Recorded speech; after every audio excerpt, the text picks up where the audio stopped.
All right, Internet. We have to have a conversation here. We need to talk about expectations. I don't know if it's actually expectations. Right? It's not expectations, it's what? What's the word? Reality? God, what is it? All right, let's just go with expectations. Let's talk about X-Men Apocalypse.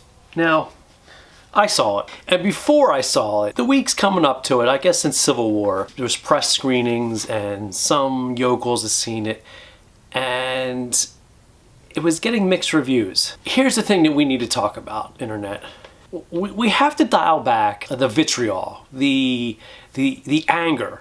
I don't know how to tell you this, but X-Men Apocalypse was not that bad. Actually, X-Men Apocalypse was pretty good. Now, it wasn't Civil War good, it wasn't Avengers good, but it's up there. It's heads and tails and the rest of the body above Batman vs. Superman. Let's take a moment and, especially if we have not seen the movie yet, let's not throw vitriol out there and say the movie isn't good. Let's dial this shit back a little bit, okay? Let's talk about the movie itself. Actually, let's talk a little bit about the things I didn't like, even though I just opened this thing up with that we gotta dial back the complaints. It may be easier to talk about the things that I didn't like about the movie or the problems that I saw with the movie. I should say right off the bat that I am not the biggest X-Men fan, or I haven't been the biggest X-Men fan. I did not care for the 90s cartoon. I grew up DC. I didn't really hit the X-Men, I guess, until, the 90s. So, X-Men, I really don't have that bond, that love for them as much as everybody else. So I can understand maybe why some longtime fans, I can maybe understand why some longtime fans are a little bit disappointed about the movie. I still say we have to dial back our expectations a little bit because the movie's not for you, the movie's for everybody. So one of the things I don't want to say I didn't like, but I guess I sort of had a problem with was the time frame. Now, I grew up in the 80s, I love the 80s, that's not the problem I had. This movie, Apocalypse, takes place 10 years after Days of Future Past. The actors, I still think they look too young. Like, in my mind, I'm trying to figure out how old Professor X is, and I'm trying to figure out how old Magneto is. And by my best calculations, in this movie, they should be in their late 40s, and I don't know, they really don't look like it. They look a little too young. So, I don't know how that gets fixed, or if it, they can't fix it now. They're not going to fix it now, obviously. Beast, Hank McCoy, he looked still too young. He really looked about as old as the kids, and the kids being Scott Summers, Jean Grey. They all looked about the same age, and I really put them easily. They should be 10 years older than the kids, and they weren't. Which brings me to again, it's not really a problem, it's sort of a problem. It's a huge cast. And in these movies where we have so many characters, you know that there are characters that are going to get a lot of screen time. They're going to be flat. I guess if you go into the movie with that expectation that not every character is going to be fleshed out, you should be okay knowing that. To me, the movie was really Mystique's movie, was Raven's movie. I don't know, she had the most screen time, but it really seemed to me to revolve around her accepting her role in the X-Men. Again, I don't have a problem with that. There was a lot of screen time with Jennifer Lawrence, who looked pretty goddamn good. But then other characters were flat. Angel, he was barely two-dimensional. I am kind of surprised by Psylocke. She didn't really say too much. She said, 4 words? But she had a little bit more screen time than I really expected. I thought she was just gonna 3 minutes, and that was the end of her. Storm didn't have a lot of screen time. Again, you have such a big cast, you can't expect everybody to get fleshed out enough. Some of these ensemble movies really maybe should belong on TV, because that way those characters get fleshed out. Could you imagine an X-Men show on Netflix? That would be phenomenal. That way everybody over the course of seasons gets fleshed out, and that would be something. But that ain't gonna happen. So let's move onward. The movie starts off, we're back in Egypt, and it's how Apocalypse becomes Apocalypse. He's betrayed, and he's sort of buried alive. Well, he is buried alive. And then it's flashback to modern day, and there's some rumblings of this mutant, blah, blah, blah. You've seen the commercials and you've seen the movie. One of the cool scenes was with Scott Summers, how he's in school, and it's the early 80s. It's not even the mid 80s. It's like the early 80s. Scott's in school and his eyes just, he's having a problem with his eyes, and all of a sudden the shit just burns right out of him. His optic blast happened right out of nowhere. That was a pretty cool scene, and how they brought everybody together at the mansion. Xavier was there, Havoc, his brother Alex Summers was there, Hank was there, and he meets Jean Grey. It was a cool scene. The character, I like the characters. I like the actors and actresses playing the characters. Sophie Turner as Jean Grey was fine. The kid, I forget his name, but I do have it written down. Ty Sheridan, he was pretty cool. I mean, they just, I sat there at the end of the movie and I'm like, the fuck is everybody bitching about? This was a good movie. I was entertained. I wasn't bored. I don't think there was a point in the movie where I was bored. It moved. Like, I'm not saying it was better than Civil War, but there was that time, you know, early to mid Civil War where there was a lot of this going on, and it was a little, I don't know, slow. I did not have that moment in Apocalypse. So let's talk about Quicksilver. Evan Peters once again plays a great role. Kind of builds on his role in Days of Future Past. He ends up at the mansion after seeing Magneto on TV again, and he wants to meet up with him because Magneto is his father, obviously. And when he gets to the mansion, Apocalypse has come to take Professor X. Now, at this point in the movie, Apocalypse he's accruing his 4 horsemen of the Apocalypse. He's already got Storm, Psylocke, Angel, and then he just secured Eric, Magneto, and now he's after Professor X. And when he lands there with that crew, there's a big to-do between everybody. Oh, that's how it happens. Professor X is trying to locate Magneto because of this thing that happened. Eric's undercover. He's not undercover, but he's laying low in Poland, and he's got a wife and kids. And he's just this dude who's working in an iron factory, of course. You know, who didn't see that coming? And an accident happens at the iron factory. Something breaks, and of course, Eric saves one of the workers. And everybody saw it maybe, but they're certainly acting like they didn't see it. Cut forward, Eric is back at home and he's getting his wife and he's getting his kid together, like, we gotta get the hell out of Dodge. And just as he's convinced his wife that they gotta get the hell out of there, they're looking for their daughter and she's missing. Well, here the cops in Poland have her in this little small town, and they know that he's Magneto and has been on the lam for the last 10 years since, again, Days of Future Past. Long story short, it was an accident. His wife and daughter die. So he kills everybody and then gets recruited by Apocalypse. And in the meantime, Raven is kind of saving mutants, and she gets wind that Eric has been outed, and she goes to Professor X to help her find Magneto. So what I'm doing in a roundabout way is saying how this moment happens at the mansion, which will tie us back into Quicksilver. Professor X hooks himself up to Cerebro, and he's trying to find Eric, and he finds Eric, and Eric's gone, man.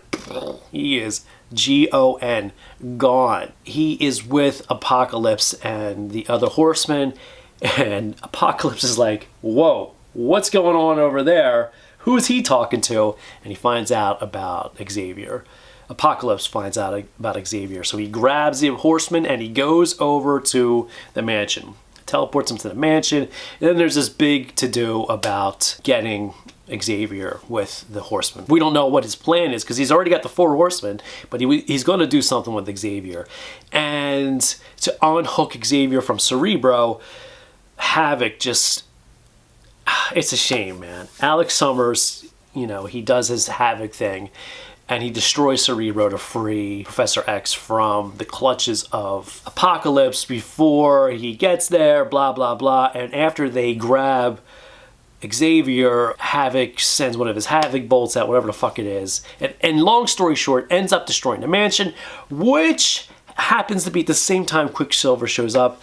And one of the best things that they do, that Fox does with Quicksilver, that I wish DC would steal for the Flash, is they freeze time. So Quicksilver moves so fast that time is frozen, and he is saving everybody in the mansion at regular speed, but he's moving so fast we are watching him, but everybody else is frozen. And it's clever how he does all his Quicksilver things. He's having a little fun, and that's another thing that's good about this movie. At times it's lighthearted. It's fun and it's lighthearted when it needs to be, and then it's serious the rest of the time. It's another lesson that Warner Brothers has to learn, that you can have a little bit of lightness in your movies. It doesn't all have to be dark, repeatedly beaten over our heads. We get it. The movie is serious.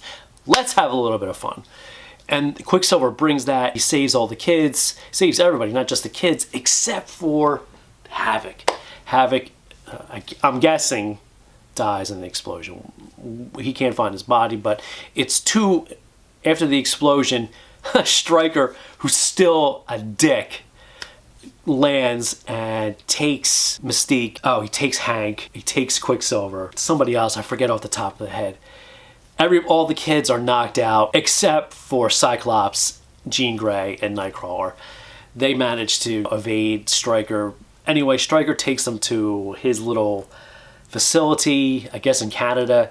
And one of the best parts of the movie, probably one of the shortest parts of the movie, when they land in Canada, the four of them wake up in a cell. Oh my God, I am really not telling this well.